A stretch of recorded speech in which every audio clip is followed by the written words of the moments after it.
Yo, what's going on people? It's your boy Huncho, back at you again with another video. So the reason I thought I'd share this next story with you guys is because I wanted to ask an important question. And that question would be, should people who kill via dangerous driving receive more years in prison?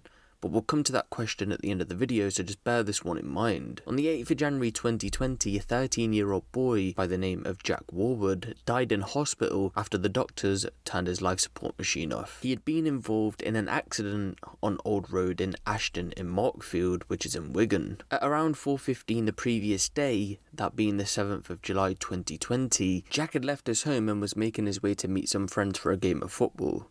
Around 15 minutes later, he was talking on the phone to his grandma while on Old Road when out of nowhere, the back end of a Jaguar car hit him from behind. The impact flung him into a nearby wall which caused catastrophic damage to his head and chest. The car had also destroyed a few walls before a wall had finally stopped it. When police finally arrived at the scene, the people in the car were said to have fled, and so an investigation opened with police going through CCTV footage to trace the people inside the car. Upon doing this, they would arrest a 15-year-old boy at 8 PM that same day, and then the following day, 21-year-old Liam Wilson was arrested in Worsley Men's after he decided to sleep in some nearby woods to avoid police. They were both arrested on various charges ranging from causing death by dangerous driving, causing death while uninsured, causing death while unlicensed, and failing to stop at the scene of an accident.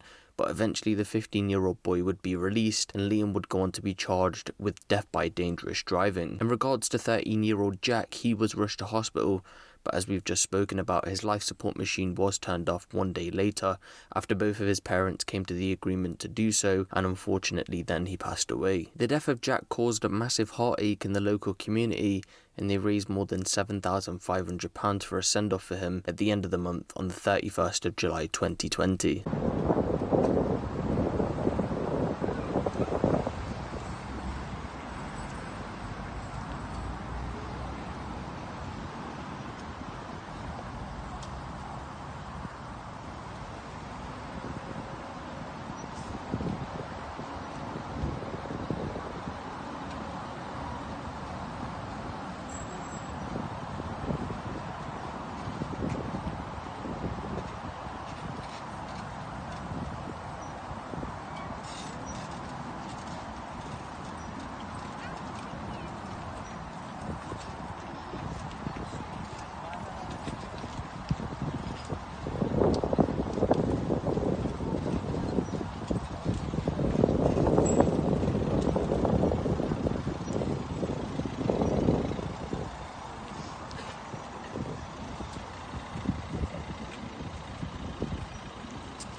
On the 7th of August 2020, Liam then made a court appearance where he pleaded guilty to causing death by dangerous driving. He then appeared at Bolton Crown Court on the 3rd of September 2020, where he was due to be sentenced over the incident, and at this hearing, more details would emerge of this whole case. It was heard that 3 days prior to the crash, Liam Wilson had bought the Jaguar X-Type car from a local mechanic who had told him to get the car insured and make sure it had a valid MOT. Despite only having a provisional license, Liam decided to take the car out to visit KFC with his 15-year-old brother as it was raining and they didn't want to walk. After visiting KFC, Liam sped at 58 miles an hour along Old Road, which had a 20 mile an hour speed limit, and eventually lost control as he approached a sharp bend. An eyewitness described the manner of driving as reckless and stupid. The prosecution went on to say as Liam tried to correct it, the car swerved into the wrong lane before spinning sideways and backwards, and then of course the car hit Jack from behind. According to an investigating officer,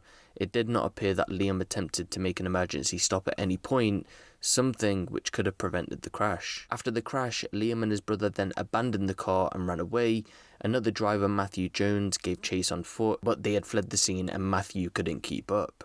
As Liam fled the scene though, he did drop his bank card close to the driver's door. Passers-by then attended to Jack as they waited for emergency services to arrive, but despite being taken to Royal Manchester Children's Hospital, Jack died at 2:52 p.m. the next day. When police initially visited Liam's home, they discovered that he had slept rough in a nearby woods to avoid arrest, and after tracking Liam down the next morning, they arrested him after a short foot chase, and the prosecution went on to say that he resisted arrest. The prosecution added that on his third police interview, he finally went on to admit being the driver of the car, and then he started to show signs of remorse. It was heard that Liam had learning difficulties and had an appalling upbringing with a heroin-addicted mother who had died 1 week before he was due to be sentenced. Towards the end of the hearing, Judge Graham Smith said, "The main cause of this collision was your greatly excessive speed. You should never have been driving in the first place." And then he handed Liam a 4-year prison sentence, while adding a 4-year driving ban, which is to start once he's released from prison. Sentencing him to 4 years, he went on to say, "Far too often in this court, we see young men who think they have the right and ability to drive a car without having passed a test. This is a particularly tragic example of the consequences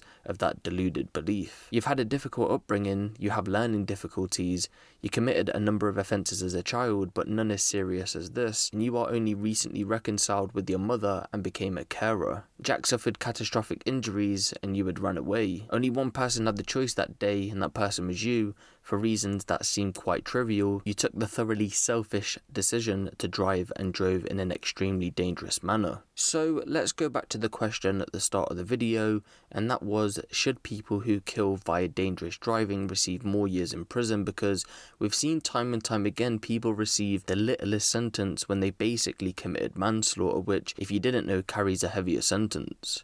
We even seen the same thing at the start of this year, where rapper cadets killer had been jailed for only 4 years again with the same charges. Now, of course, in both cases, both of the killers pled guilty to the charges brought against them, but is killing someone by accident only worth a 4-year jail sentence and a lengthy ban? Because honestly, to me, I think it's way too light a sentence, but of course that's just my opinion and can't really argue with our legal system. But you've just got to think to yourself, imagine what these people's family members are going through, and then the slap in the face it must feel like for that person to only receive a 4-year jail sentence. In this case, Jack was only 13 and Liam was a 21-year-old man. Had this been under any of the circumstances rather than death by dangerous driving, he would probably have been handed a 10-year jail sentence minimum. So it just goes to show you the weird loopholes that we have in this country. But I really want to know your guys' thoughts on the death by dangerous driving law.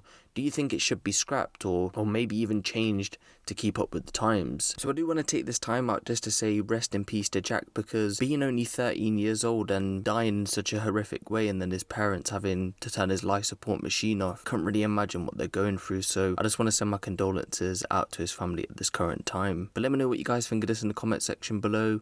Give the video a little like, and if you want the latest drill, street and music news out of the UK, be sure to hit the subscribe button and the notification bell. It's been your boy Huncho, and I'm out.